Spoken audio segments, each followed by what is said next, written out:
lang. Ito na, nasa school na. Opo, college na po ako. Mukha lang di na grade 2. Umupo muna ako saglit para isipin kung ano yung mga uunahin ko. At dahil di gumagana yung utak ko, sinundo ko muna si Mima. Nandito kami sa gym ngayon. At nanonood ng mga practice ng mga candidate. Yan yung mga manok namin, no? Katapos manood, pumunta muna kami sa bilihan ng damit. Nadumihan kasi yung damit ko. At para may isusot din ako mamaya. Tapos eto na, busy na kami sa paglalakad ng mga requirements. Lakad dito, lakad doon. Grabe, nakakapagod tong araw na to. Binala ko nga tapusin muna itong mga requirements bago kumain. Kaya ito, hindi pa tayo nananangalian, mga chong. Tamang tanaw-tanaw muna sa labas. Matapos lakarin ng mga requirements, bumalik kami sa gym. At pinuntahan ko itong mga friends ko. Tinawagan na rin namin yung iba para malaman kung nasan na sila. Hapon na pala. Hindi pa kami nagtatangalian. Kaya lumabas muna kami ni Mima para manangalian kahit maggagabi na. Ang init pa sa loob ng gym. Kaya nagpalamig muna kami dito. Pagkatapos kumain, bumalik na rin kami agad. Pero bago pumunta sa event, nagpalit muna ako ng damit. Yung damit na binili namin kanina. At yan sa wakas mag-uumpisa na. Tamang enjoy lang muna bago ma-stress sa mga activities na gagawin. Mr. and Miss Education nga pala ang ginaganap dito sa gym. At nandito kami para mag-cheer. Yan na yung mga manok namin, no? Ang hirap manood dito. Gusto ko na nga sakalin tong nasa harap ko, eh. Kaso si Mima pala yun. Hindi na namin napatapos ang event. Gabi na kasi talaga. At gutom pa rin kami. Ang init din sa loob. Kaya tara, uwi na tayo. May traffic enforcer pa dito kahit walang traffic, oh. O siya, tara, alis na. Pero bago kami tuluyang umuwi, kakain kami. Gutom na gutom pa kasi itong mga taong to, mga chong. Kaya ito, kakain kami sa Jubilee. Pagkatapos namin kumain sa Jollibee, uuwi na kami, mga chong. Nag-feeling action star pa ako dito, oh. Ay, si OA. Tara, uwi na tayo nang makapagpahinga na. Unang bumaba ang Fred natin galing ibang planeta. Bye-bye po. At ako naman yung pangalawang bumaba. Thank you po sa paghatid. Naglakad na rin ako dito sa malapit. At hinintay ang aking sundo. Ito na si Kuya Empoy. Makakauwi na rin sa wakas. O siya, dyan na kayo. Tuloy ang buhay. Bye-bye. Sheesh! Kumusta mga chong? Tignan niyo itong nabili kong mystery box. Alam niyo kakagising ko lang pero excited na akong buksan to.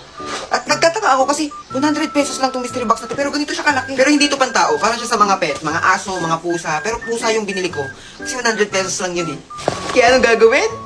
Bubuksan! Fido Hair Lucky Box S tapos Kitty. Kasi nga pang-cut tong binili ko. Tapos yung price niya ito, 100 pesos. Titignan natin kung sulit yung 100 pesos natin sa laman nitong box. Iisa-isahin natin siya at i-rate natin yung laman nito. Uy, excited! Bubunot tayo ng isa. Tabi, pagkain ng pusa, tabi. Alam nyo, gusto kong tikman to. It's giving 8/10. It's giving 9/10 kasi ang cute niya, oh. Pag nawawala yung pusa niyo tapos tutunog to, mahanap niyo agad. Wala si OA. Next. Isa pang collar. Kami nakuha tayong dalawang collar ng pusa and it's giving 9/10 talaga kasi ang cute nila eh. Diba?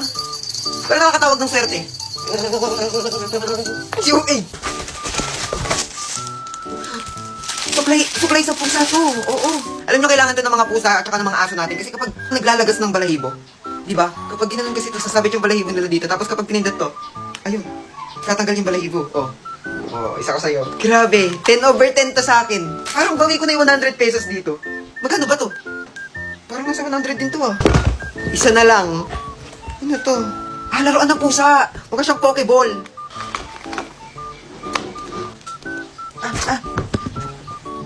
Hindi naglalaro siya mag-isa. Balik ka dito. Bigay ko sa lahat ng mga nakuha ko. Ito yung pinakamahal. So, i-rate ko to ng 10/10. I-rate ko tong box na to ng 10/10 din. Grabe, sobrang sulit ng 100 pesos ko dito. Kaya sa mga hayop dyan, sa mga pet lover, try nyo rin umorder dito. Ilalagay ko yung link sa ibaba. Dito sa Yellow Basket to. Ito. Delivery po. Kanino na naman yan? Kay Kaloy po. Kaloy. Ay, Kalay! Oh, bayaran niyo muna. Ayan! Diyan kayo magaling! Order kayo, tapos papabayad niyo sa akin! Eto, Sukulin niyo po, Nay. keep the change, iho. Ipang merienda mo na lang. Dos? Ano to? Hindi na? Ay, Nay, may isa pa po pala. Isa pa! Gusto mo? Huwag naman po ganun. Nagdi-deliver lang yung tao eh.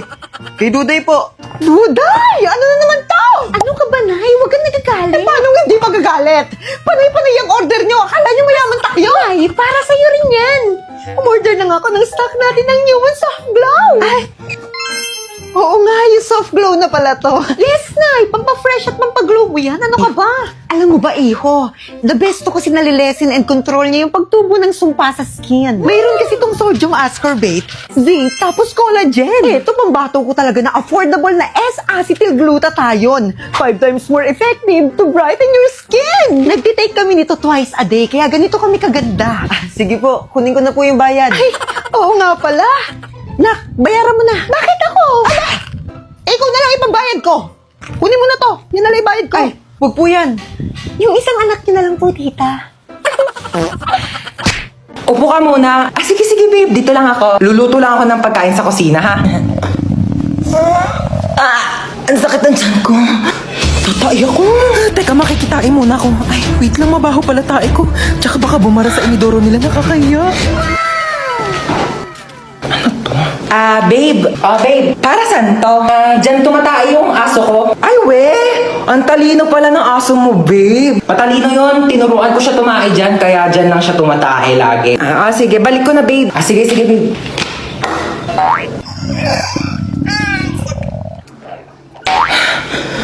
Babe, luto na yung pagkain natin. Kain na tayo. Ay, babe, ba't parang ang baho? Amoy tae? Ha? Babe, tumae ka ba dyan? Nakita ko yung aso mo. Oo. Nagpupo siya dyan sa, Tupperware. Oo, ang galing nga. Ay, natuwa ako talaga. Babe, patay na yung aso ko. 1 year na. Ang daming bayarin! Hindi ko na alam kung anong uunahin kong bayaran. Hindi tinanggap yung promissory note ni Duday para sa tuition niya. Sumabay pa yung mga bayarin sa kuryente at tubig. Di bayaran mo na lahat para wala ka ng problema. Anong ibabayad ko? Ikaw? O yung mga anak ko? Hala! Nadamay pa! Alam mo, napaka-drama mo. Napaka-OA mo. OA na kung OA. Pero paano kapag hindi ko nabayaran yung tuition ni Duday? Hindi siya makakapag-aral. Paano kung hindi ko nabayaran yung kuryente? Hindi kami makakapanood ng TV. Wala naman tayong TV. Tapos paano kapag hindi kami nakabayad ng tubig? Hindi na ako makakaligo. Naliligo ba si Nanay? Ayoko na. Teka, ba't ka nga pala nandito? Yun na nga. Isasabay sana kitang magsanla. Oo nga pala. Magsanla. Saan? Halika na sa Cebuana. Dito, walang drama. Ay, naku, sinasabi ko talaga sa'yo, mapagkakatiwalaan to at pwede tayong makakuha ng 30% higher appraisal rate. Ganun ba? Ay, salamat. Basta sangla, sa Cebuana, Luwiliem, tiwala. Tara na. Maligo ka naman muna. It's KFC mukbang time! Siguruhin walang tao sa paligid para masulo ang foods! Excited na akong tikman ng mga zingers na to! Ay, teka saglit! Nauuhaw ako!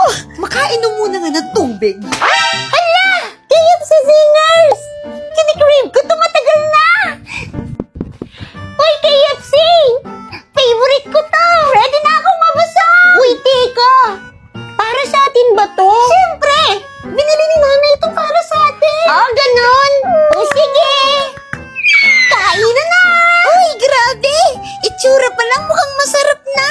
Improve yung lasa ng zinger na to! Sobrang sarap! Favorite flavor ko ang barbecue! Kaya gusto ko tong smoky barbecue zinger! Panalong-panalo yung lasa! Papatalo ba ang zinger stalker ko? Siyempre hindi! Bukod sa sobrang sarap, sobrang laki din at mapapalaban tayo sa pagkain! Wow! Ang laki! Na naubos na! Babay na! Mamimiss ko kayo!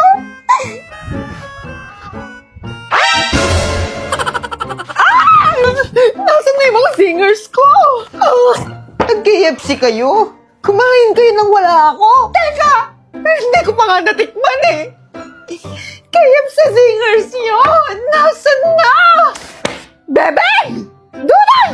Kayo ba kumain ng mga singers ko dito? Opo! Akala ko kasi sa amin eh!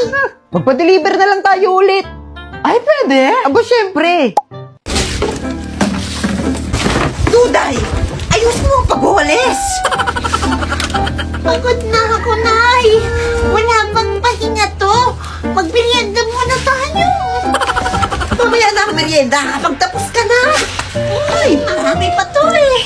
Gutom na ako! Mamaya ka na dumaldal para makagang matapos. Nay! Ay, bebeng! Andyan ka pala, anak.